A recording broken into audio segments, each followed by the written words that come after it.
बरेली में फर्जी Mahadev Mahakal betting app का बड़ा खुलासा। कॉल सेंटर चलाकर लोगों से करोड़ों की ठगी। उत्तर प्रदेश के बरेली में साइबर क्राइम टीम ने बड़ा एक्शन लेते हुए फर्जी बेटिंग और गेमिंग साइट चलाने वाले गिरोह का भंडाफोड़ किया है। पुलिस ने मौके से 2 शातिर आरोपियों को गिरफ्तार किया, जबकि गैंग का मास्टरमाइंड शिवम कुमार फरार बताया जा रहा है। ये गिरोह महादेव और महाकाल नाम से फर्जी गेमिंग साइट बनाकर लोगों को ज्यादा रिटर्न का लालच देता था, फिर QR कोड के जरिए पैसे ट्रांसफर करवाकर ठगी कर लेता था। मौके से 7 मोबाइल, 13 डेबिट कार्ड, 7 चेकबुक और कई फर्जी डॉक्यूमेंट बरामद हुए हैं। जांच में सामने आया कि ये गैंग देश के कई राज्यों में लोगों को निशाना बना चुका है। आरोपियों पर अटैक और धोखाधड़ी की गंभीर धाराओं में केस दर्ज किया गया है। आइए जानते हैं इस संबंध में श्री मनीष चंद्र सोनकर SP क्राइम ने क्या कहा। जो हमारे उच्च अधिकारी हैं उनके निर्देश क्रम पे हम साइबर थाने द्वारा लगातार साइबर अपराध के संबंध में पतारसी सुरागरसी की जाती है। इसी कार्रवाई में एक NCRP पोर्टल पर एक प्रतिबिंब का पोर्टल है।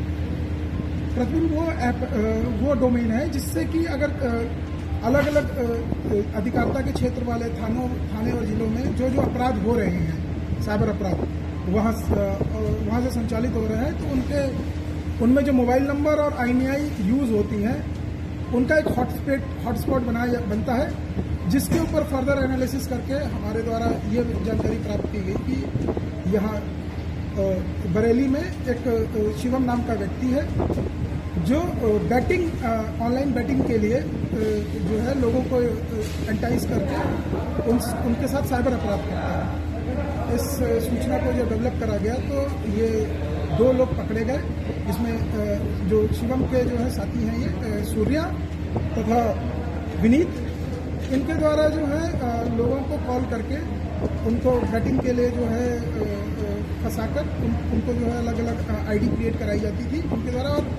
और फिर जब किसी जो है सब्सक्राइबर द्वारा अगर बहुत ज़्यादा जो है लाभ प्राप्त कर लिया जाता था तो उनको ये ब्लॉक कर देते थे और पैसा उनका नहीं देते थे। इसी संबंध में जब हम लोगों ने फर्दर इंक्वायरी करी पकड़ने के बाद, तो जो इनके पास से करीब 50 के करीब जो है अपराध में प्रयोग खातों का विवरण मिला, जिनको NCRP पोर्टल पे चेक करा गया तो 15 से ज़्यादा कंप्लेन जो है उनके ऊपर NCRP पोर्टल पे ऑलरेडी दर्ज थी, इंडिया में और उत्तर प्रदेश के अलग अलग जिलों में। तो ये इनका नेटवर्क किस तरीके से जाल में फंसाता था लोगों को और कब से ये लोग ये काम कर रहे थे? ये अभी तक की जानकारी के अनुसार ये शिवम ये काम 2022 से कम कर रहा है, क्योंकि NCRP पोर्टल पे उसके नाम की 2022 में भी कंप्लेन है।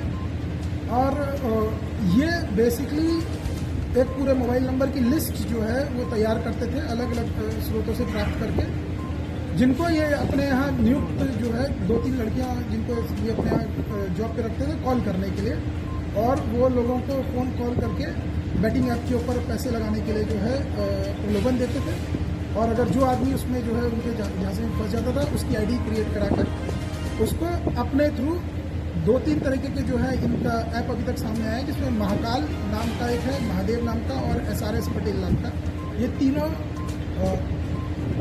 शिवम द्वारा ही संचालित किए जा रहे थे, और बाकी जो ये दोनों व्यक्ति हैं ये इस अपराध में इसका साथ दे रहे हैं। अब तक कौन लोग जो पकड़े गए हैं वो कहाँ बरेली के निवासी हैं, वो क्या बरेली के लोगों को ठग रहे थे बाहर? ये जो अपराधी हैं ये तीनों बरेली के ही निवासी हैं। जो दोनों लोग पकड़े गए हैं वो दोनों भी बरेली के ही हैं। जो अपराध ये करते थे पूरे भारतवर्ष में अलग अलग लोगों को कॉल करते थे। तो ये भारत में मैंने जैसे आपको बताया कि 15 के करीब NCRP में कंप्लेंट अकाउंट नंबर में है, और जो मोबाइल नंबर भी इनके पास से सिम आदि जो है बरामद हुए हैं, या उनका सिम कार्ड का जो है जो एनवेलप का वो प्राप्त हुआ है, तो उससे भी जो है 3 कंप्लेन और मिली हैं जो मोबाइल नंबर के आधार पर जिनको जो है NCRP में रिपोर्ट करा गया। क्या इनके नेटवर्क में ये बरेली से ही ऑपरेट करते थे और भी जनपदों में इनके ये नेटवर्क पूरी तरह सक्रिय है? इस संबंध में और जानकारी की जा रही है। शिवम को पकड़ने का प्रयास किया जाएगा और उससे प्राप्त जानकारी के बारे में और